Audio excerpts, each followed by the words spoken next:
Building বানাইছে সুদের টাকা দিয়ে, গাড়ি কিনছে সুদের টাকা দিয়ে, এরপরে ব্যবসা করে সুদের টাকা দিয়ে। ভাই এগুলো ছাড়া কারবার নাই তো। আবার নামাজও পড়ে, রোজাও রাখে, হজও করে, যাকাতও দেয়, সব করে, কিন্তু সুদও খায়। এলাকার মানুষ কয় না ভাই অনেক বড় বুজুর্গ, দাড়ি দেখছেন নি, পাগড়িও লাগাইছে, সুদ যে খায়। কোরে ভাই এই সুদের এগুলো আল্লাহ মাফ করে দিবে, এগুলো বলে আল্লাহ মাফ করে দিবে। অথচ সুদ যে খায়, সুদ যে দেয়, সুদ যে নেয়, যে সুদের সাক্ষী থাকে, আজীবন জাহান্নামে, এটা আল্লাহ পাকের ওয়াদা। মনে রাখবেন, কেউ যদি সুদ খাওয়ার পরেও নামাজ পড়ে, বুঝতে হবে ও নামাজি না, নামাজের অভিনয় করে। নামাজি বান্দা কোনোদিন সুদের টাকা ধরতে পারে? এই জন্য সুদের কারবারে যদি বন্ধ করতে চান, কর্জে হাসানার মতো নেক কাজ করা শুরু করে দেন।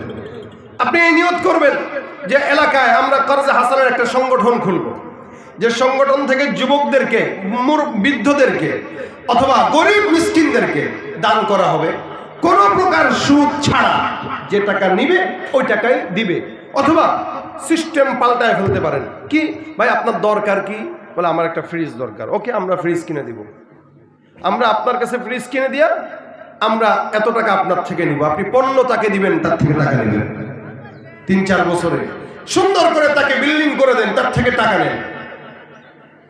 এইভাবে যদি সুদ ভিত্তিক কাজ বন্ধ করতে চান, কর্জে হাসানা ভিত্তিক কোন সংগঠন চালু করেন, ইহুদি নাসারাদের কপালের মধ্যে দেখবেন ভাঁজ পড়ে যাবে চিন্তা। এরা ভালো করে জানে মুসলমান যখন সুদের টাকা পেটে ঢুকাবে তো তার ইবাদত কবুল হবে না, এটা ওদের ভালো জানা আছে। এই কারণে সেবার নামে রক্ষক সেজে ভক্ষক হয়ে আমার দেশের মুসলমানদের ঈমান ধ্বংস করার পায় তারা করতেছে। এই বান্দাটার নিজাম ছিল, বান্দাটা প্রতিনিয়ত সবাইকে দান করত, টাকা দিত, সম্পদ দিত। যে ঋণগুলো দিত, এই ঋণগুলো বান্দা কোনোদিন সকালবেলা যখন একটা খাদেমকে পাঠায় দিত, যাও মানুষের থেকে আমার টাকাগুলো তুমি উঠায় নিয়ে আসবা।